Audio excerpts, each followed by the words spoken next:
Well, South Africa has a solid plan to get off the dreaded grey list, but it all depends on the age-old problem in the country, which is implementation, and more implementation. Well, that's according to the Webber Wentzel Finance Team, and it says that we can get back into the Financial Action Task Force's good graces in as little as 2 years. Now, the body's concerned our financial system is being used to facilitate terrorism financing as well as money laundering. But partner at Webber Wentzel, that's Lenee Green, speaks to us now about the implications of being on this list, on this grey list. Lenee joining me now this morning, and thank you so much, and good morning to you. I suppose the big question is, for you, what is the main big implication for us to consider as a country for being placed on this grey list?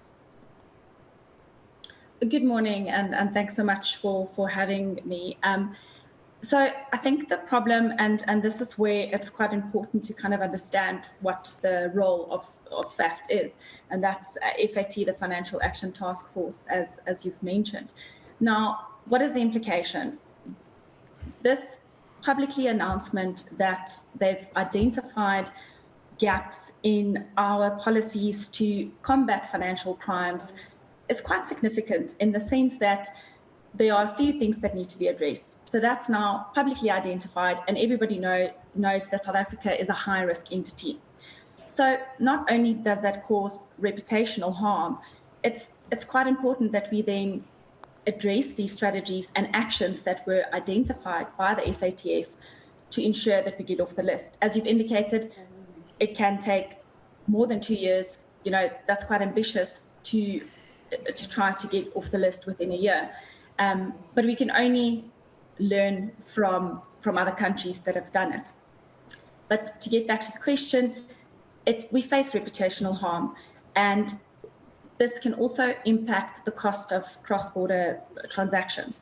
You know, it's yet to be seen, but if we look at other jurisdictions that have faced similar criteria and similar risks, it is important to understand that in order to address these, you have to show that you actually have an effective strategy to implement and to try to bridge the gaps that they've identified and the shortcomings in our policies.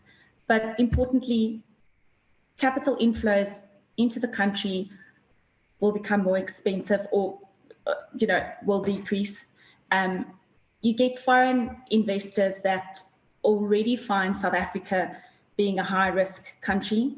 Now it's been confirmed by the FATF, which has obviously, it's been endorsed by over 180 countries, right. The recommendations by the FATF, they carry quite a lot of weight.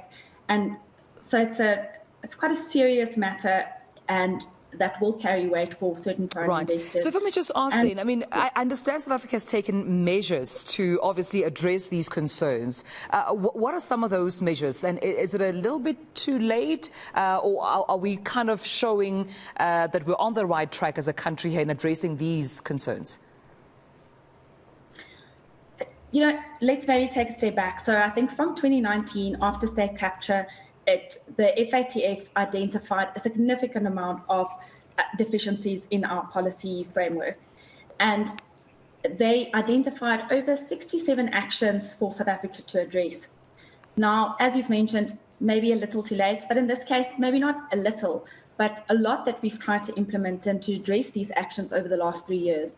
So we've been placed under kind of an observation period during which South Africa had to make significant steps in addressing these gaps. And we've done that. So we've implemented general amendment laws, amending 5 pieces of legislation to ensure that we kind of expand the application of the Financial Intelligence Centre Act. We've amended the Companies Act, and we've imposed these amendments in 2022 only, after having identified these gaps since 2019. So it was quite important that we, it does take time. The President signed these amendments into law, and for example, FICA, the Financial Intelligence Centre Act, that was amended with effect from the 19th of December 2022. Now it's yet to be seen how we enforce it, how we implement it. So whilst we've got really a great legislative framework to address these gaps. Now we have to see how we enforce it. It's also to be understood that we've made significant progress in the financial sector.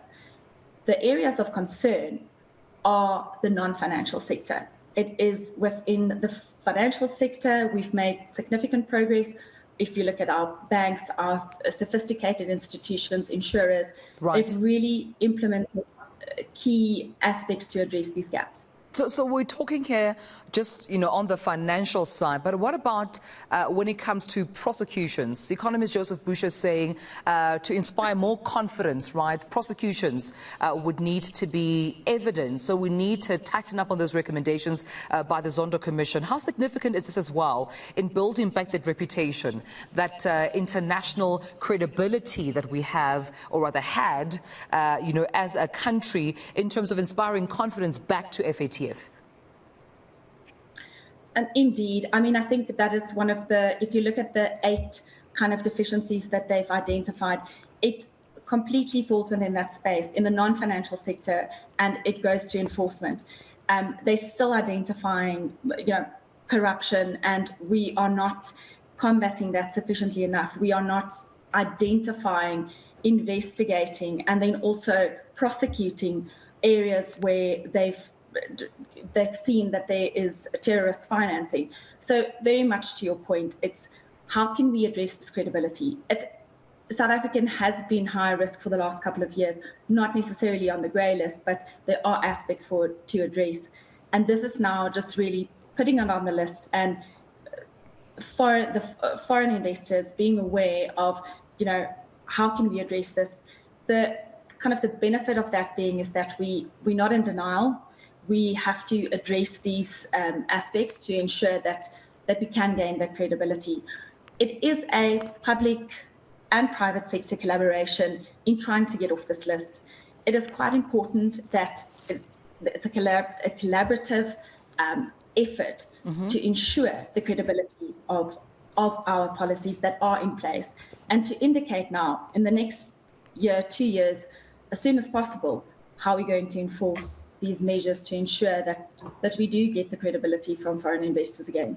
Well, I appreciate you speaking to us this morning. And Lenee, thank you so much for your time. Lenee Green from Webber Wentzel, weighing in on the grey list that South Africa has rather been, enduring from the FATF, not just South Africa, of course, Nigeria as well, being placed on the list, the spotlight being placed on how we get out and how soon we get out.